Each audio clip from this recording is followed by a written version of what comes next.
City of Bloomington Board of Zoning Appeals for the September 18th, 2025.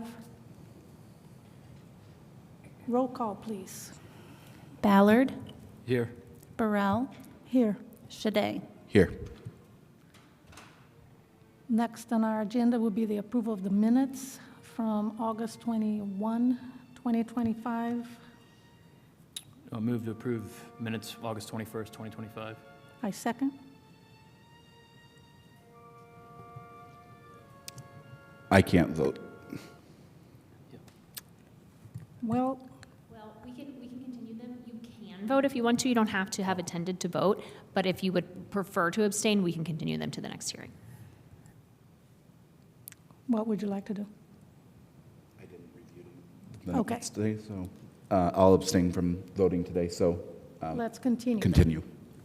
So make a record that the approval of the minutes is continued to the next meeting.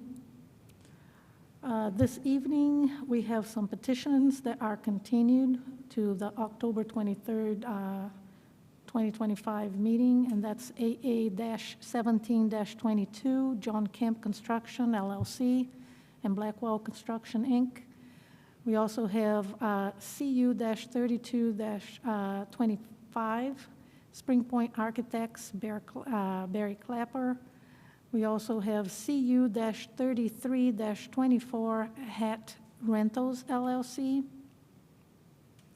Also continued are CU-33-25, Yeehee Engineers, St. Remy HOA, V-39-25, Brown Smith Studios, LLC, Lucas Brown. We also have V-40-25, HR Green, Inc., Don Cowden Foundation, Inc. And for the petitions this evening, we have V-35-25, Griffey Properties, Ethan Michelson. We also have V-36-25, Mohsen Kanazada. We also have CU-37-25, Built LLC, Madeline Sanders. We also have CU/V-38-25, Sexter Properties, LLC. With that in mind, may I have the presentation for the first petition, please?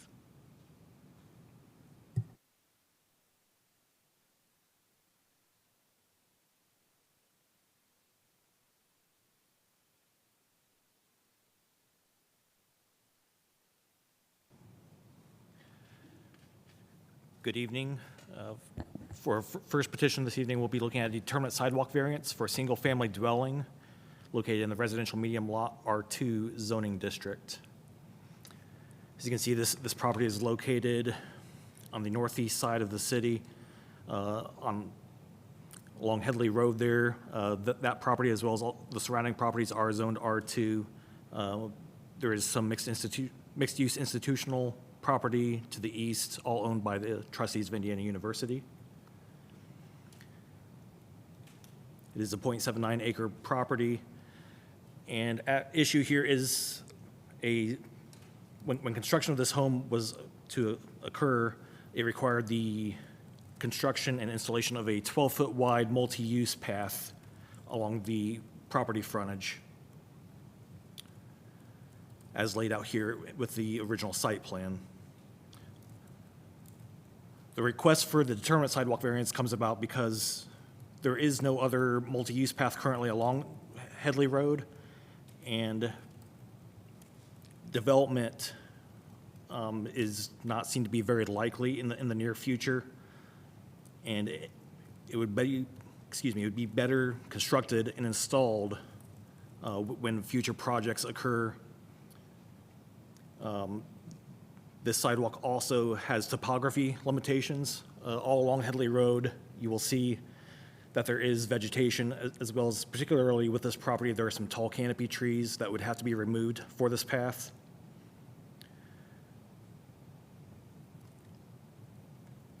So looking at the combination of the topography all along Headley Road, the fact that Indiana University does control a portion of the property as well, and so any future path would have to bring IU as well as the other property owners into building this 12-foot wide multi-use path as well. And so looking at our findings that we have to consider for this determined sidewalk variance, the first one is that the approval will not be injurious to the public health, safety, or morals, or general welfare. We find it would not be injurious to the public health, safety, or morals, as there are currently no pedestrian facilities to connect to on the adjacent properties. And so connecting or installing this path would not benefit pedestrians at this time.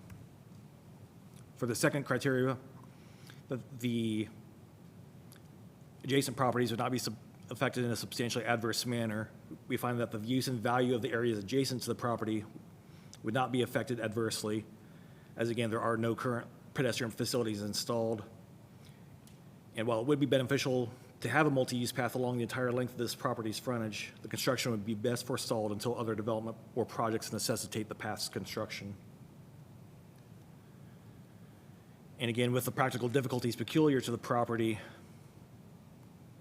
we find that a multi-use path to be installed at this time would require the path in a location that may not be appropriate if the pedestrian network is installed along this corridor at a future time. This property and surrounding properties are on the periphery of city boundaries, very rural in nature, and a great degree of challenging topography along Headley Road. Again, the further peculiarity that the majority of the property is also owned by Indiana University, where redevelopment would require future additional pedestrian improvements, may not be triggered, which would further complicate the likelihood that pedestrian improvements would happen outside a much larger plan for the area. And we feel that this path would best be coordinated and installed when it can be connected to other properties with multi-use paths at a future date to better facilitate path cohesion and maintenance. And as such, the department recommends that the Board of Zoning Appeals adopt the proposed findings and approve this petition with the following condition: that a zoning commitment for the determinate sidewalk variance must be recorded within 60 days. And I'm here for any questions. Thank you. Is there anybody here representing the petitioner?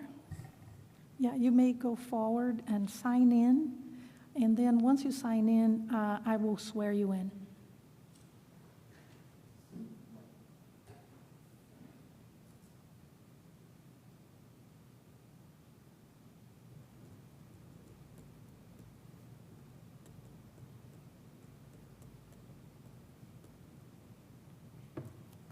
Okay, so Yeah, signed in. what is your name? Ethan Michelson. Ethan Michelson, do you swear or affirm that the testimony you're about to give will be the truth, the whole truth, and nothing but the truth? Yes, I do. Okay, you have 20 minutes, and you don't have to use all 20 minutes. You can reserve the right to use it later, at the end, Okay. okay? Go ahead. I really don't have a whole lot to add to Joe Patterson's excellent presentation. So thank you for that. I will maybe just sort of underscore a couple of points. So I live next door to the property in question. I live at 2415 North Headley Road, and the parcel in question used to be. It used to belong to 2415 North Headley. So 2415 North Headley used to have two parcels of land. In fact, this is just sort of background information. And last year, I inquired with the Department of Planning and Transportation about constructing an ADU, and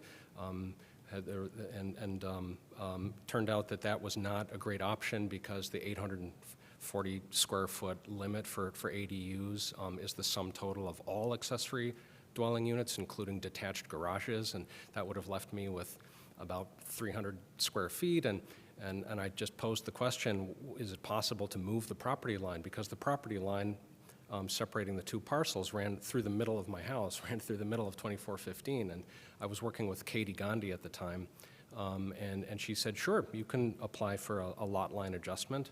And that's what we did. That's how we created the smaller 0.79 acre parcel that is now 2403 North Headley Road. And that parcel is 60 feet wide.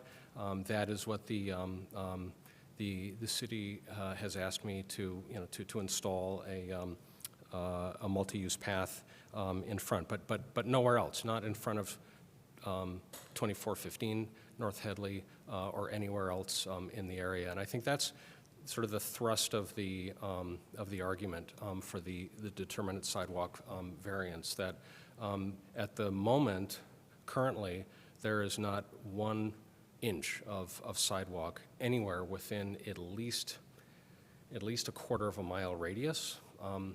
So that would be the entirety of Headley Road, Matlock, Maple Crest, Treadwell, Browncliff, and so it would serve no purpose to have a 60-foot long multi-use path that, if in the future,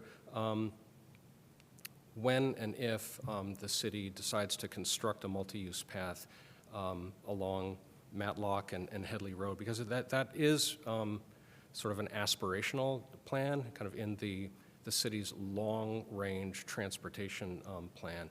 I think it's an excellent idea. I mean, if you've ever walked on Matlock or Headley Road, you'll know there's no. I mean, there are no streetlights. It doesn't feel terribly safe. And so, I and my neighbors in the South Griffey neighborhood, certainly don't object to the construction of a unified multi-use path along the entire streets, Matlock and Headley.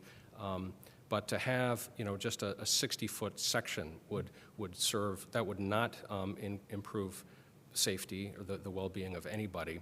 And in fact, when I sent the notification out to my neighbors within a 300-foot radius of the house, sort of notifying them of today's hearing, I received some unsolicited responses, several from neighbors who were quite surprisingly passionate in supporting me and objecting to the construction of just a tiny 60-foot section of multi-use path.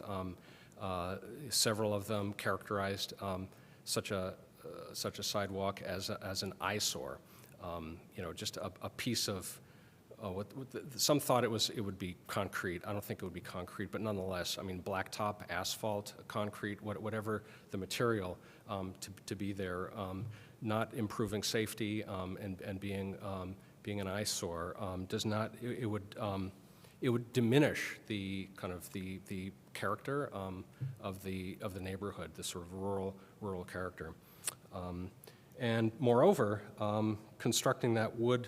It would run like the proposed location or the required location of the multi-use path is right. There are 2 very large white pine trees that are on the exact spot where that multi-use path would have to be. And one of the conditions for the building permit that the city issued, right, was that I record a tree preservation easement, in the west part of the parcel, because to preserve closed tree canopy. So it's clear that preserving trees and preserving large trees that provide a closed canopy is a priority of the city, and so building this tiny section of sidewalk that would serve no purpose, would requiring cutting down a couple of large white pine trees would contradict the city's priority of preserving closed tree canopy, which I did by recording a large. It's about 1/3 of an acre on the west side of the parcel. The final argument is about sort of equity and fairness. that when I mean, this is an old, very old, established neighborhood, and there's really, I mean, there hasn't been new construction in that entire area for a very long time. I mean, my house is the first new construction in decades. In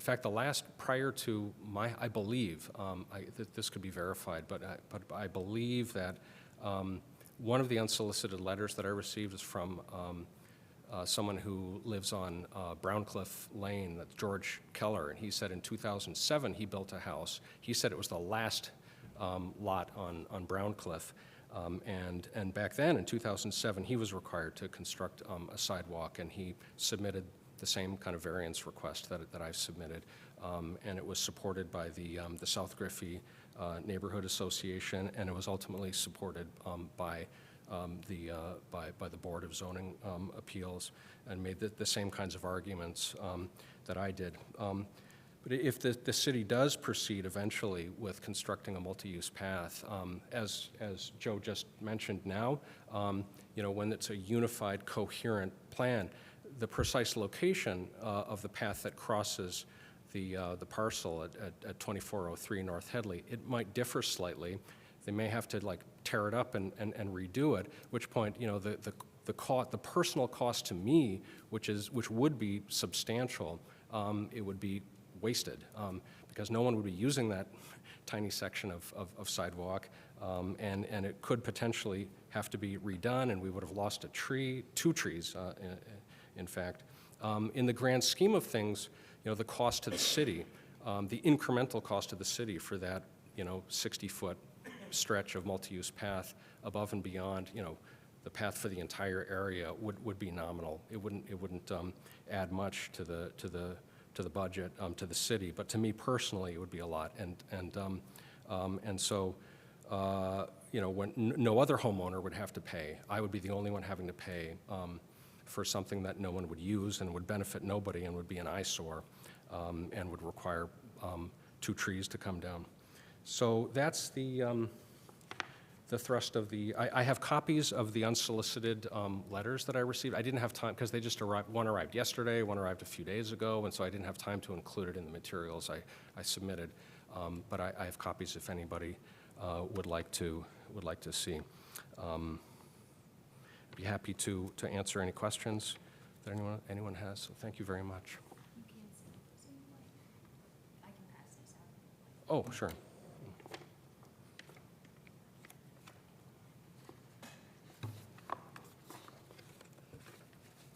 Thank you very much.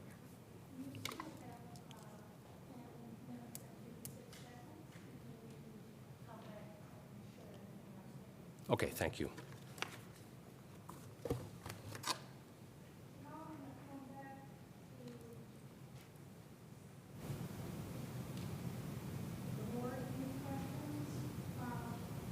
Any questions for staff or the petitioner by the board? Just a quick administrative question for staff. What happens after 60 days if it's not recorded? Do they have to come back? They would. They would? Okay, that's all. Thanks.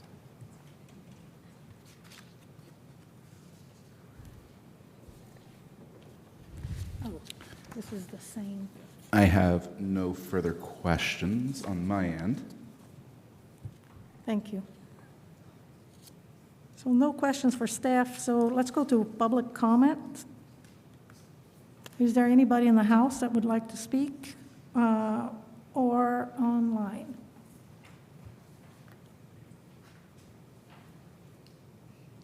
And this is directed at petition V-35-25.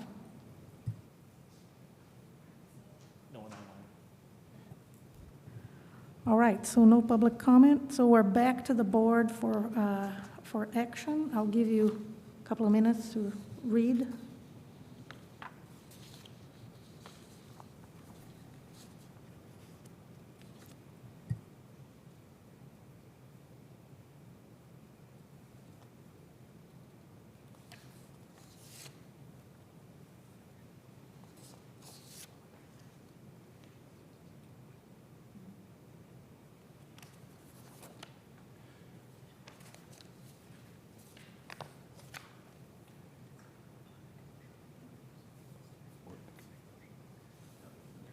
I think, to Mr. Michelson's point, Bloomington has a big problem building sidewalks to nowhere.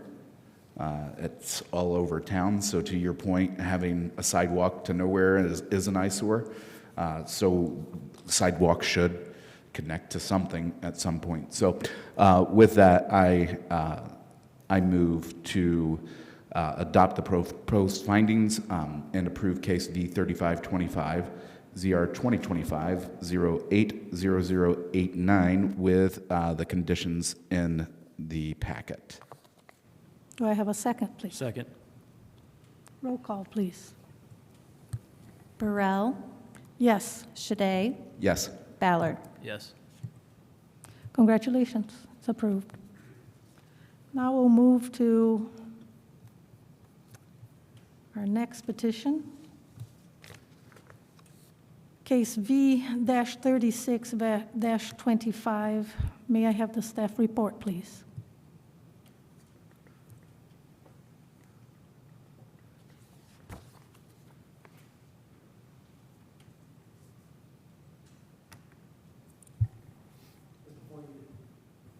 Before you is a variance from driveway width standards for a single-family dwelling within a medium-lot residential R2 zoning district. This property is at 2214 East Maxwell Lane. This is a dead-end street on the mid-east side of the city here. You can see that that property, as well as the surrounding properties, are all zoned R2. The mixed-use institutional property to the north is for the elementary schools.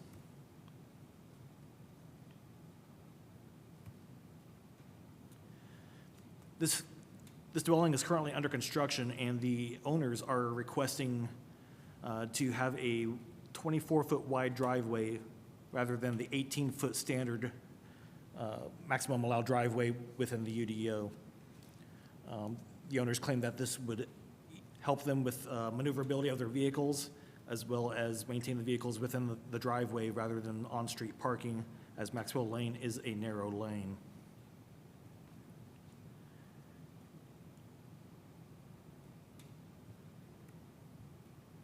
As you can see here, the blue lines indicate what the maximum allowed driveway width would approximately be, and the owners are requesting an additional 3 feet on each side of that to be the same width as the entire garage.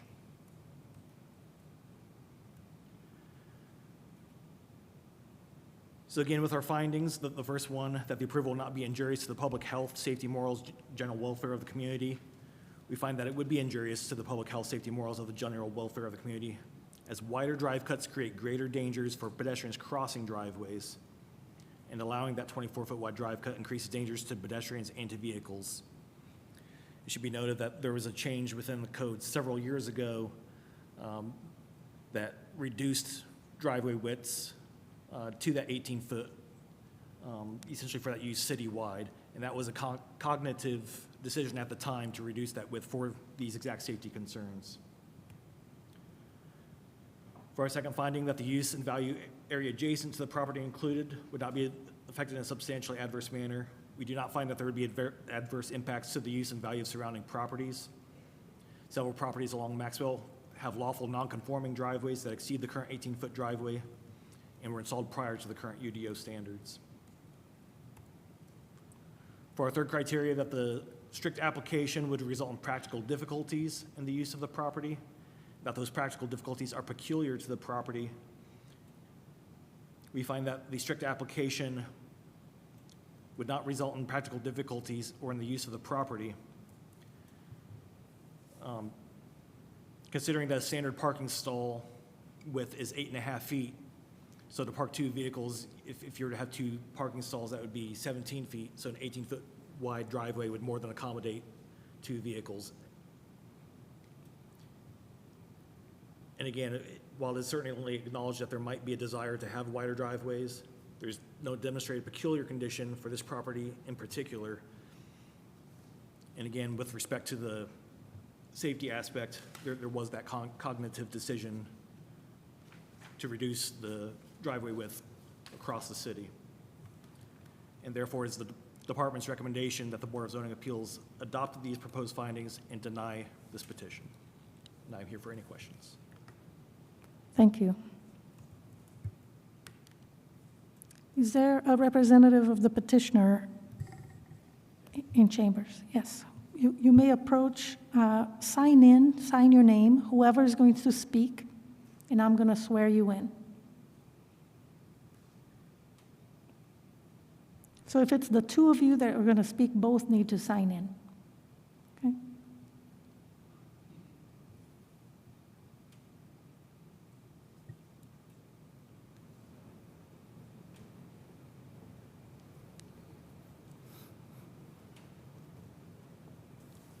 Thank you.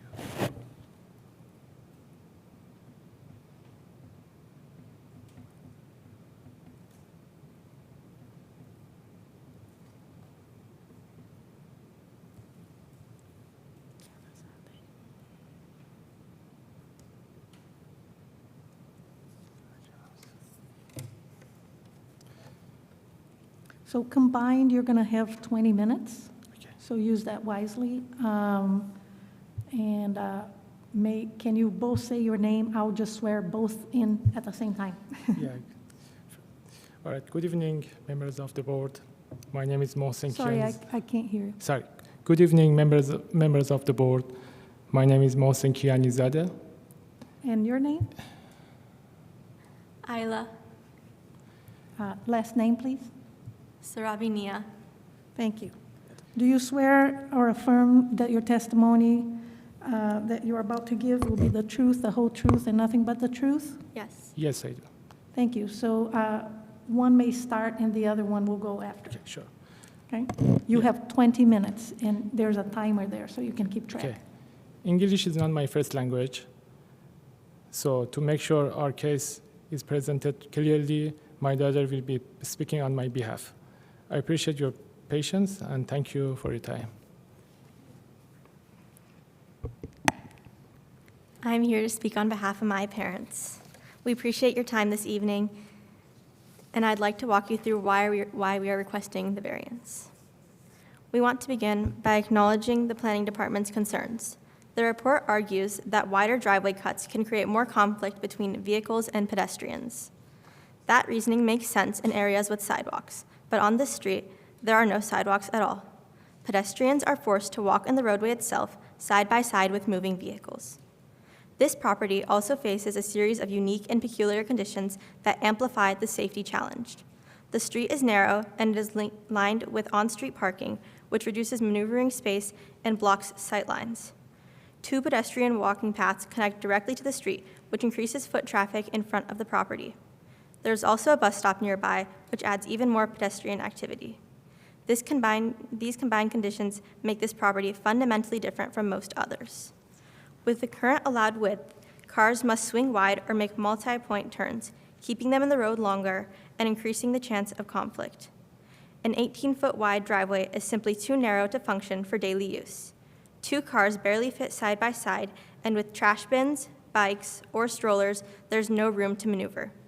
That would regularly force us to park on the street. A 24-foot cut would allow a single direct movement with better visibility, actually reducing risk for both drivers and pedestrians. For these reasons, we respectfully submit that a wider driveway here would not be injurious to public health and safety, but would rather improve it. The peculiar conditions of this property, no sidewalks, street parking permitted, a narrow street, heavy pedestrian use, walking paths, and a nearby bus stop, make the variance necessary and consistent with the intent of the ordinance. Thank you very much for your time and consideration. Thank you. And you still have 17 minutes to speak if you need to. Thank you. Okay? Thank you. So we're going to go for questions for the staff to the petitioner, from the board to the petitioner or staff. My first question is, do we know when the UDO changed in order to add this, the 18-foot limit?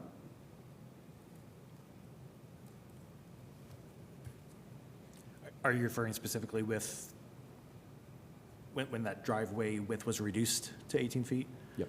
That was reduced citywide with the 2020 amendment update. Okay. Way to go, Commissioner Ballard, for knowing that off the top of his head when I asked him a moment ago. So, second question is, so it's been in the UDO 5 years. How many times have we had a petitioner come and request a variance for something like this? Assistant Director Jackie Scanlon, I just want to make a couple clarifications. It's been 18 feet wide for this zoning district for much longer than that. Because of the focus on pedestrian safety and like kind of improving that interface, we went citywide with this use in 2000. I'm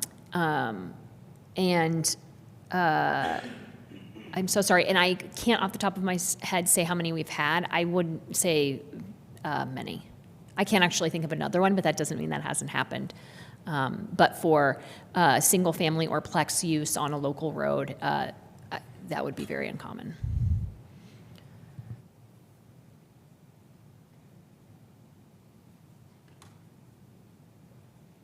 Just a quick one to the petitioner. In terms of, can you just walk us through what the extra 4 feet gives you? You said like trash cans, you'd be able to set. Can you come to the, yeah, thanks.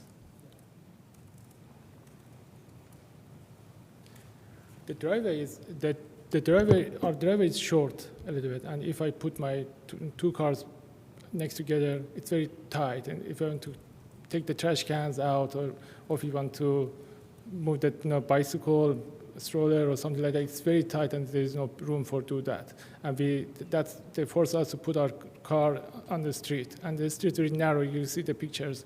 If I put these cars on the street, pedestrians, they have to walk in the middle of the street. And during the night, if you come over there, there's no light or something like that.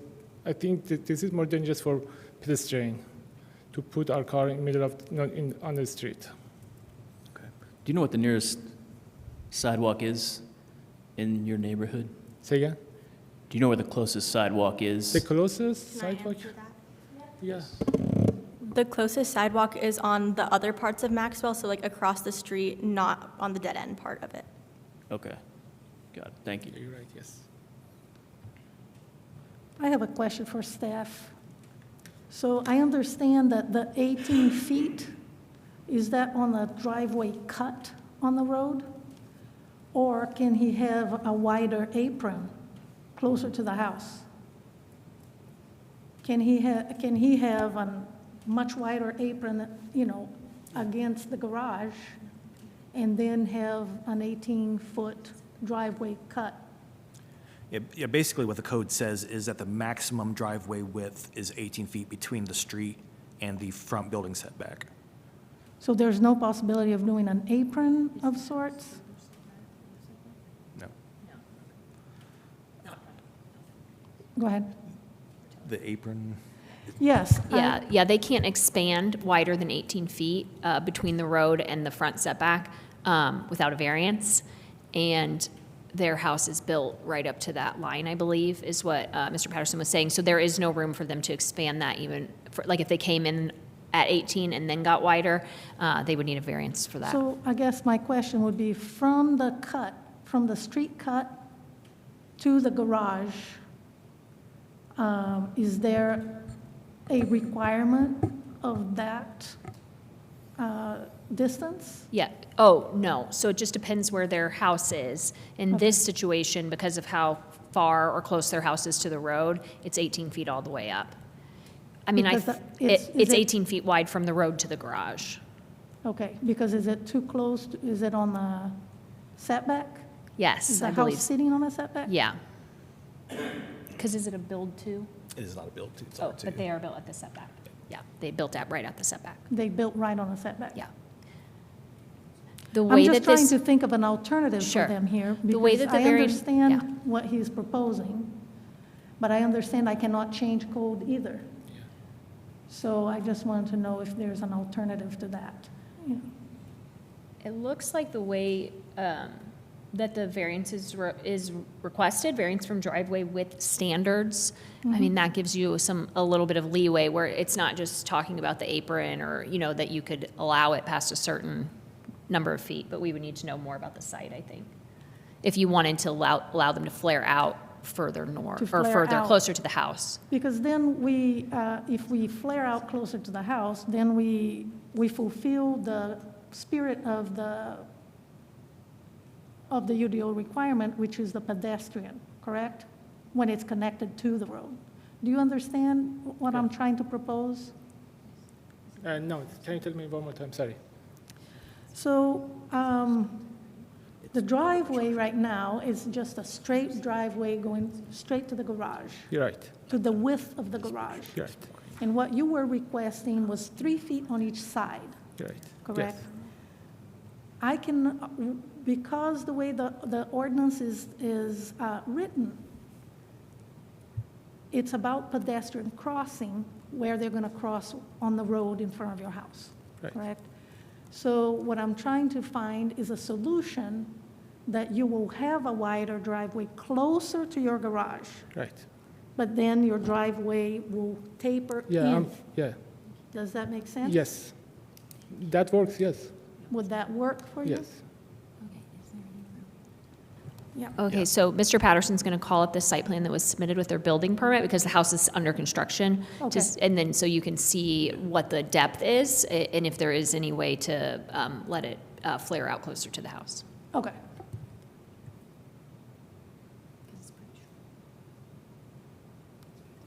Yeah. Yeah.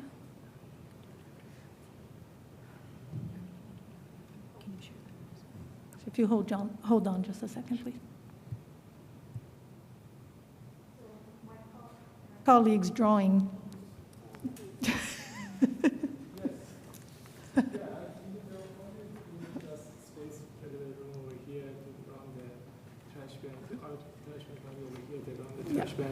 Bicycle, just every room. Right, right. Yeah, well, we'll see if this can be done. Just a second, please.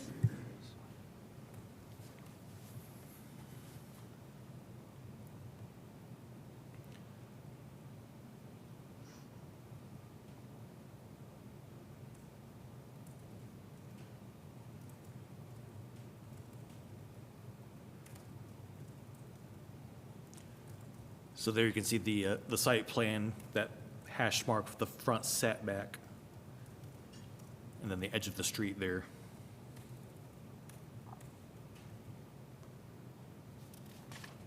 So they only have that very brief portion of the driveway between the setback and the garage, where it could go beyond that 18-foot width.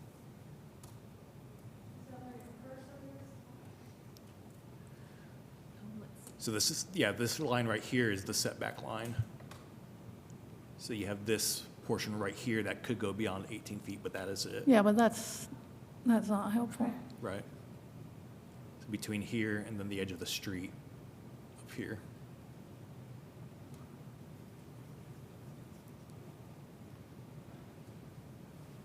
What is that distance from the garage door to the setback line?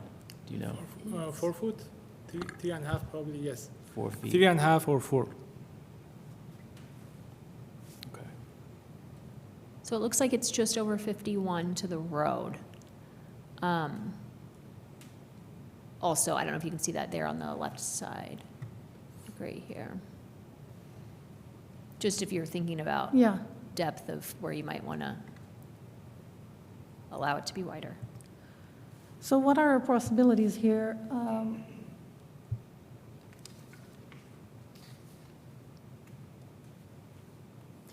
Yeah, that 51 is from middle of the street. Yes. Oh, I'm sorry, thank you for pointing that out. The 51 is from the middle of the street. So the left side is that 45? No, that's also from the middle. I don't think there's a dimension on there from the edge of road to the garage.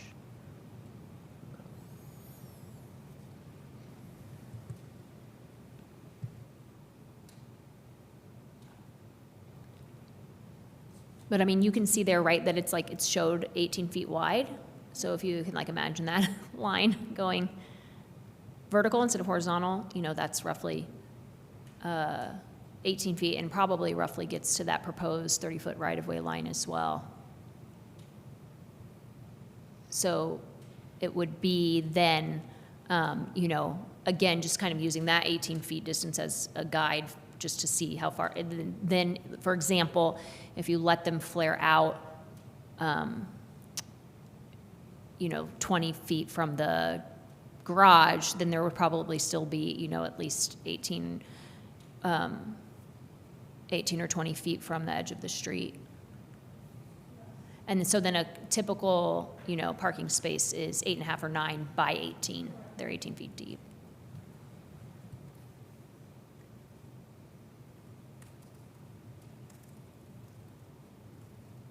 So potentially, how close to the road can we get here, Jackie? Well, that would be up to you all. Yes, Right. Yeah. okay. All right, So what they're asking for, and correct me if I'm wrong, is just to have the whole thing be Yes. the width. If you're thinking of like a middle point, staying at 18 at the road and then coming and then letting it be wider, closer to the house, we would want to know, like you're saying, how far in would that be? And it looks like that driveway is probably, it's so hard to figure out, maybe 40 feet long. Do you think it's 40 feet long to the edge of the road? I think so. Maybe, yeah. Looks like it's 45 feet. Well, that's from the center line, Okay. from the center line of the I road. think. Well, we can measure from the garage to, from the edge of the house. Sure, Towards yes. the, Correct. You could say, yeah, for example, you could say, It's like 40, yeah. sorry, 40-ish? 40, Yeah. 40. Well, 20 feet or 25 feet or whatever you are comfortable with from the garage. At that point, they can flare it to a max of whatever, Okay. 22 or whatever was requested. all right. So that might be difficult. I mean, in real life, the actual flaring will have to start and go out before it hits the, 2 feet more on each side. I understand. 'cause So it you can't want to be a make sure square. it's You need- deep you- enough you- for you a need car to to have actually, a curve, right. because otherwise, you can't maneuver cars. Yeah. All right.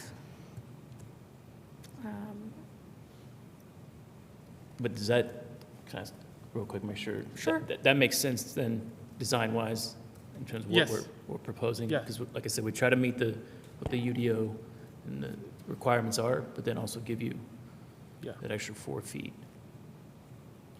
And Jackie, we have to state how far from the garage Towards the road. towards I the. think it would make sense to say, the driveway width can exceed 18 feet beginning, and then, X number of feet from the garage. So if you say 25 feet from the garage, that's when they start the flare, and then, to a maximum width of 22 or 24, I'm sorry, I don't remember what they're asking, whatever the maximum width they requested was. It was 3 feet on each side, so, Okay, yes, so then 24.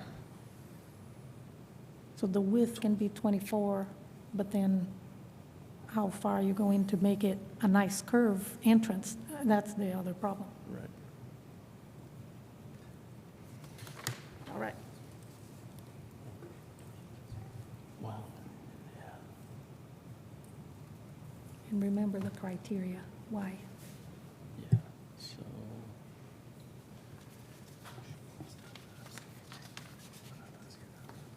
So I'll go ahead and make a motion, and then we can discuss the reasons, the findings of fact. That works. So, that we adopt the proposed findings and approve V-36-25. And the findings of fact are for number 3, which is the only one that staff did not agree One on. and 3. You'd need to find findings for both 1 and 3. 1 and 3. Right. 1 would be, we are offering 18-foot compliance at the street. So that would allow for number 1 to be checked. It stays 18 feet, right?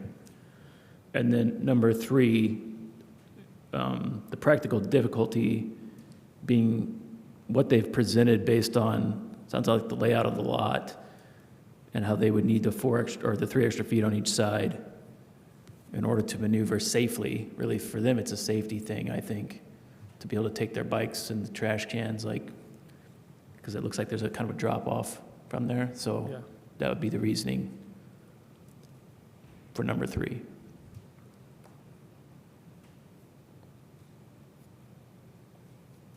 And then did you want to have conditions specifying?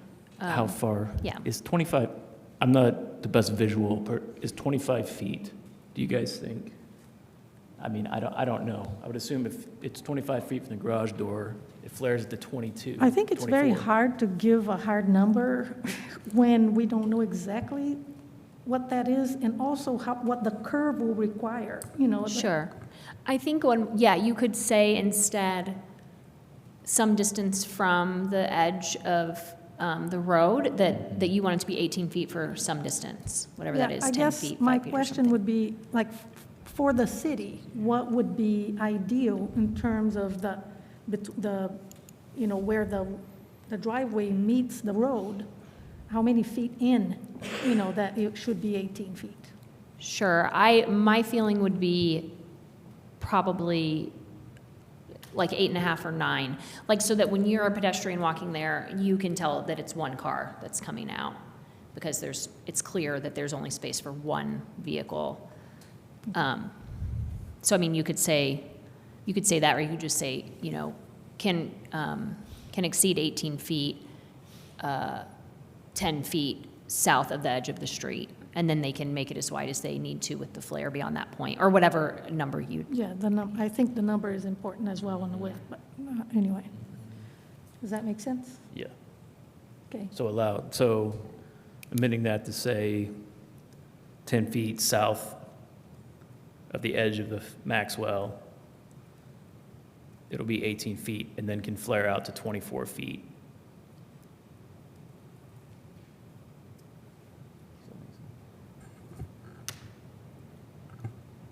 So 18 feet. Sorry, the condition would be that the driveway must remain 18 feet wide, at least 10 feet south of the edge of the street, and then can flare out to a maximum of 24 feet until the garage. Right, because that gives them another, Do you know approximately what is the length of the driveway? It's probably close to 40, 38, 37. I don't remember exact number, but 37 feet long? long, yes. Okay, so So if we do, 35, 38, I don't remember exact number, but it was lower than 40. yeah, so 10 feet, that would be, you know, a little less than 1/4 of the driveway. Does that make sense? Yes, yes. Okay. Does that solve your situation? Yes, thank you. Okay. All right. I second. it's a long one. Any questions? Oh, I'm sorry, did you do public comment on this one? We didn't have public comment? I don't know Well, if that we let's do asked. it. Yes.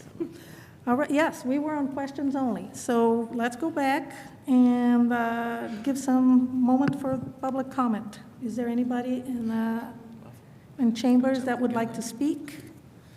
Or online, please? If you're in the Zoom, you can raise your virtual hand or send a message to the host if you would like to comment on this petition.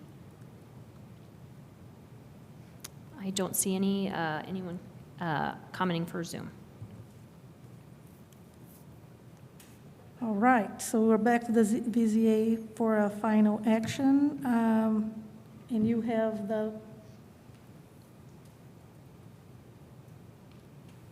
have everything that you said? I think so, because Tim made an actual motion. We're getting a little crazy with the Roberts rules, and then, Yeah. Sure. and then Ryan seconded, so I think we're okay. Okay.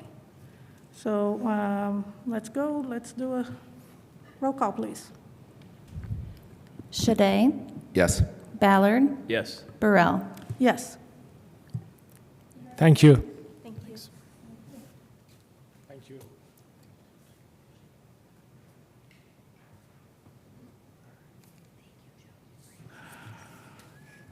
May I have the staff report on the next case, please? Case CU-37-25. Jackie Scanlon, Assistant Director. On this one, actually, I think I need to engage our counsel, legal counsel, Ms. Casamanian. She's online. The request is for conditional use approval for some particular development within the floodplain. That's a conditional use that we have in the UDO, but it has particular conditional use findings for this particular conditional use, and I don't see those in the staff report, and I didn't catch that this morning. We could do those findings here, but one of them requires a document, so I am going to see, so Ms. Casamanian agrees, is concerned that maybe we shouldn't, aren't able to present this tonight. I'm going to ask Ms. Sanders to unmute, who I believe is the petitioner, and see if that document does exist. Hi, Madeline. Hi, hello. Hi. Okay. In our UDO, under conditional uses for floodway and flood fringe development, one of our particular conditional use standards says no conditional use shall be approved until a permit citing the 100-year flood elevation and the recommended flood protection grade, or a letter stating that no permit is required has been obtained by Indiana Department of Natural Resources. Do you, I didn't see either. I see that Mr. Grulich indicated a permit is not required, but he didn't, but I don't see something from DNR that says that. Do you all have that? I don't think a document like that exists right now, but I do know that any permits required from IDNR will happen after construction. So that's kind of the reason that we don't have anything from them yet. Okay. Ms. Casamanian, are you there? Yes, and Indiana Casamanian for City of Bloomington Legal Department. I'm here.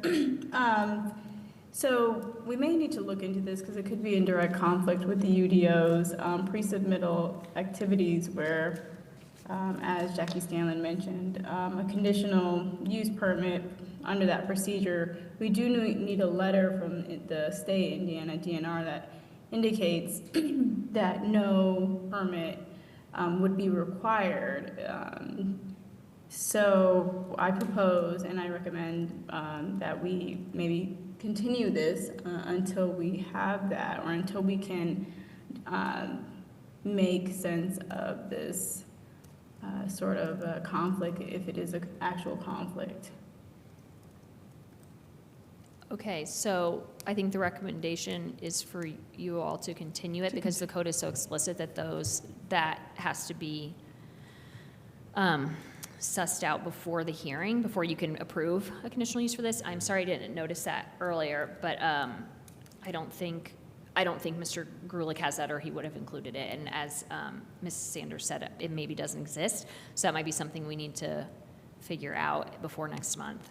Yes. And I'm very sorry that Well, I'm very glad that you found it, so we wouldn't be down the road and having any trouble. So may I have a motion to continue? Yeah, move to continue to next month's meeting on, sorry, CU-37-25. Is that right? Do I have a second? Second. Oh, sorry, this is, oh yeah, I'm so sorry, you're right. Yes. May I have a roll call, please? Ballard, Yes. Burrell, Yes. Shade. Yes. And Ms. Sanders, I will be in touch with you shortly and looping Mr. Grulich so he can get you going with the next steps. Thank you.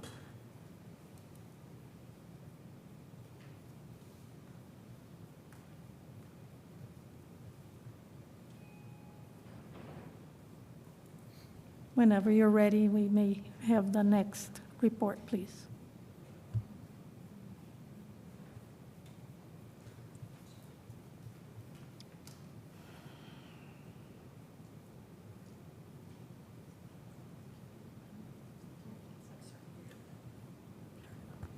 Okay, good evening. Thank you to the board. So for this case, the petitioner is Todd Sackstetter. Oh, and my name is Jamie Kreinler. I'm the new senior zoning planner with the city of Bloomington. So thank you for having me. So for this case, the petitioner is Todd Sackstetter. The request is conditional use approval to allow a dwelling duplex use in the residential small lot R3 zoning district, as well as a variance from the front building setback standards. The property is located at 111 South Jefferson Street between East 5th Street and East 4th Street. The site and the surrounding properties to the north, east, and south are zoned residential small lot R3, and the properties across the street to the west are zoned R4, which is the residential urban district. The size of this lot is 0.15 acres. The property is currently contains a detached single-family residence and is surrounded by a mix of single-family residences. The property is within the Green Acres Neighborhood Association, and the comprehensive plan designation is mixed urban residential. The petitioner is proposing to remove the existing residence and develop the site with a new dwelling duplex. Based on feedback from the Green Acres Neighborhood Association, the petitioner revised their plans to build the duplex farther back on the property, which necessitated a variance from the front build-to requirement of 15 feet from the property line. The proposed duplex includes a new 2-story structure with 2 3-bedroom, 3-bath dwelling units. The residence has been designed with each unit having a separate exterior entrance facing Jefferson Street to the west, which is what the UDO requires. The plan features a traditional home found in the Green Acres neighborhood with matching roof and porch styles, and the exterior building materials primarily include engineered wood siding and dimensional asphalt shingles. And you can see there what the proposed rendering would look like. The Green Acres Neighborhood Association emphasized the importance of the new duplex not visually overwhelming the other houses on the same side of the street in the block. And for the general compliance criteria, it was found that the petition meets the use-specific standards for a duplex in the R3 zoning district. There are no known other applicable regulations for this petition. Water and sewer services are available along Jefferson Street and will be coordinated with city utilities and engineering. There are no known prior land use approvals for this site. The proposal is in line with the goals of the comprehensive plan, which states that the mixed urban residential land use category is largely in older neighborhoods and that redevelopment should be compatible with the surroundings. Policy 5.3.1 also encourages opportunities for infill and redevelopment with consideration for increased residential densities and underutilized housing types such as duplexes. As stated by the petitioner, new water and sewer services will be coordinated with city utilities and engineering, and no problems have been noted for connecting to those service lines. For new electrical service, this would be coordinated with Duke Energy. No significant adverse impacts are expected from the creation of the proposed duplex. The main concern expressed by the Green Acres Neighborhood Association was about the placement of the duplex. The build-to line for this zoning district is 15 feet from the front property line. However, the Neighborhood Association requested that the duplex is set back 8 feet more than the house to the north at 109 South Jefferson Street. The petitioner revised their plans and is requesting a variance to build the duplex with a 33.47-foot front setback. No phasing is proposed with this plan. The approval of the requested setback variance is not expected to be injurious to the general welfare of the neighborhood and community. The need for the front setback variance was the result of input from the Green Acres Neighborhood Association so that the new duplex does not visually overwhelm the other houses on that side of the block on Jefferson Street. The granting of the variance is not expected to impact the use and value of the area adjacent to the property in a substantially adverse manner. Given the condition of the existing house, the Neighborhood Association has no issues with the demolition of the single-family home. The strict application of the terms of the UDO will result in practical difficulties in the use of the property because it would require that the building is constructed in a location inconsistent with the established block face of other residences along that section of Jefferson Street. The peculiar condition in this case is that the adjacent properties are non-conforming and not built at the 15-foot build-to line as required by the UDO. So to best fit with the existing character of the Green Acres neighborhood, a variance is necessary for the new duplex to be set back 33.47 feet from the front property line instead of the 15-foot build-to line. So lastly, with the recommendation, the department does recommend that the BZA adopt the proposed findings and approve this case with the conditions that the conditional use and variance approval is limited to the design shown and discussed in the packet, and that 2 large street trees are required to be planted as shown on the plan. And that concludes my presentation. I'm happy to answer any questions. Thank you very much. Is there a representative of the petitioner? Yes, please come in and sign in. And once you sign in, please state your name so I can swear you in.